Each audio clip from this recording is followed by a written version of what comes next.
Es dodos ceļojumā, ko tu man varētu ieteikt?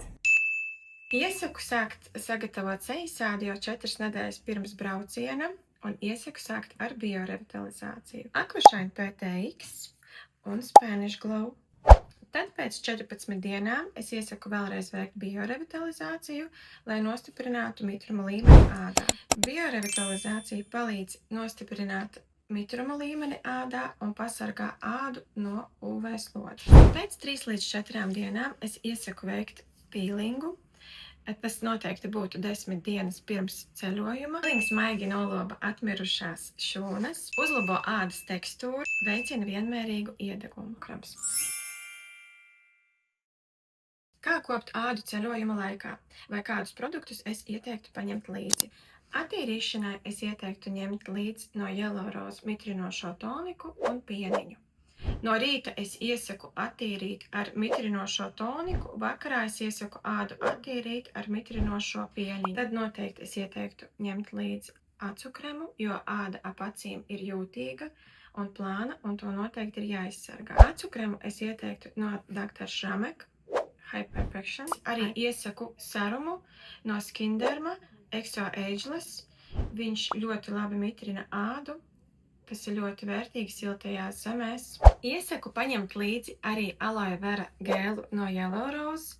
Tas ir pēc sauļošanās, lai nomierinātu sejasādi. Kā arī pēc tam, kad āda ir attīrīta, ir uzlikts acu krems, es iesaku likt kremu ar SPF. Ir 2 veidi sejas kremi. Viens ir sausākai ādai, viens ir taukainākai ādai.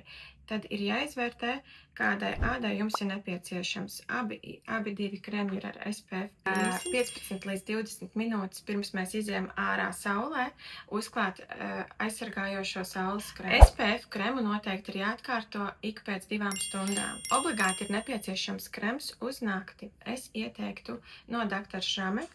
Ir ļoti labs krems, kas atjauno sejas ādu nakts laikā. Ir ļoti svarīgi arī uzklāt sejas kremu uz nakti, lai āda atjaunotos. Iesaku noteikti arī ceļojumā paņemt līdzi mistu no Yellow Rose, lai dienas laikā atsvaidzinātu ādu. Šis ir tas Hyaluronic Face Mist. Ja atrodamies siltajās zemēs ilgāk par nedēļu, tad reiz nedēļā es iesaku uzlikt masku, mitrinošu masku.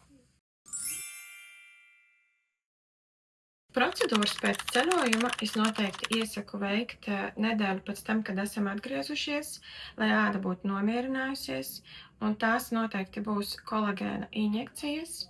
Tās ir vairākas pieejamas, attiecīgi izvēlēsimies un piemērosim. Noteikti uz procedūru nākot mēs uzliksim enzīmu pīlingu, būs injekcijas un būs mitrinoša maska. Kāpēc jālieto SPF? Pasargā ādu no UV starojuma, no apdegšanas, no ādas vēža un no priekšlaicīgas novecošanas. Ikdienai SPF noteikti pietiek 15 līdz 20, intensīvākā saulē, un siltajās zemēs noteikti tas būs no 30 līdz 50, un jūtīgai ādai tas vienmēr būs 50 SPF. Iesaku lietot arī CC kremu un BB. BB kremu es iesaku no Dr. Šramek, Blemish Balm, mitrina ādu un vienlaikus izlīdzina. CC kremus iesaku no Yellow Rose, Color Correcting. Abiem 2 ir SPF iekšā. Blemish Balm ir vairāk sausai ādai, un CC krems ir vairāk taukainai ādai. Es dodos slēpot. Kādi būtu tavi ieteikumi? Es noteikti ieteiktu sagatavot ādu 6 nedēļas pirms brauciena, sākot ar ādas mitrināšanu, pieņemsim biorevitalizāciju Aquashine PTX. Pēc nedēļas es ieteiktu veikt kolagēna injekcijas, pieņemsim Karizma. Tad 3 nedēļas pirms brauciena es ieteiktu veikt procedūru ar Dermapen no Yellow Rose kokteļiem vai pieņemsim no Skinderma. Un nedēļu pirms brauciena var veikt procedūras no Yellow Rose Treatment Kit. Kāda būtu sejas ādas kopšana sniegotajās zemēs? No sākuma no rīta mēs attīrītu ar pieniņu jūtīgai ādai. Mēs noteikti liktu acu kremu, liktu sejas kremu, kas ir jūtīgai ādai. Dzošais noteikti es ieteiktu CC kremu vai BB kremu ar SPF, jo arī sniegotajās zemēs ir jāaizsargā āda no UV slodzes. Es arī dienas laikā noteikti ieteiktu no Dr. Šamaka Sos Fluid, kas ir ar SPF un aizsargātu ādu no UV slodzes. Vakarā es noteikti ieteiktu attīrīt arī sejas ādu ar produktiem, kas ir paredzēti jūtīgai ādai. Tad noteikti uzlikt serumu, kas atjauno ādu nakts laikā. Un kremu noteikti arī liktu, kas nomierina ādu, kas ir jūtīgai ādai.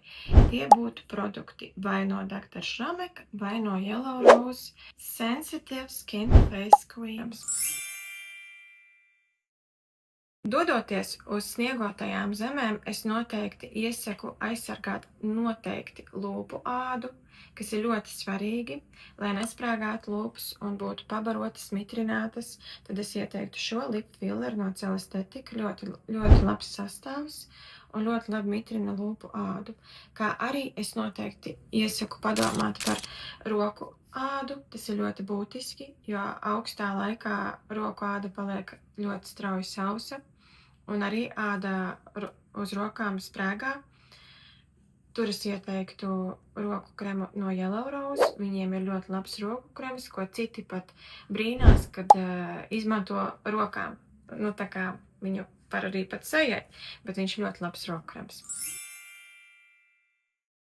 Tuvojas kāzu sezona. Kādi būtu mani ieteikumi sagatavot sejas ādu šim burvīgajam notikumam? Es ieteiktu sākt sagatavot ādu jau 8 nedēļas pirms noliktā datuma. Noteikti sāktu ādu ar ādas atjaunošanu.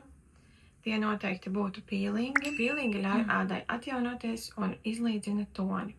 6 nedēļas pirms es noteikti ieteiktu kolagēna un biostimulējošās injekcijas. Tās būtu Linerais, Karisma, Neotiva. Kolagēna injekcijas stiprina dermu, elastību un sagatavo ādu liftinga efektam. 4 nedēļas pirms es noteikti ieteiktu veikt procedūras ādas mirdzumam. Tās būtu 3D arhitekta procedūra, kas izlīdzina ādu, izlīdzina rētas, izlīdzina poras un padara ādu ļoti maigu un mīkstu. Tad noteikti es ieteiktu mitrināšanu, Aquashine PTX vai Spanish Glow. 2 nedēļas pirms svarīgā notikuma es ieteiktu antioksidantu procedūru ar Flash Peelingu no Celestetika. Un 1 nedēļu pirms mitrinošu procedūru ar Treatment Kit.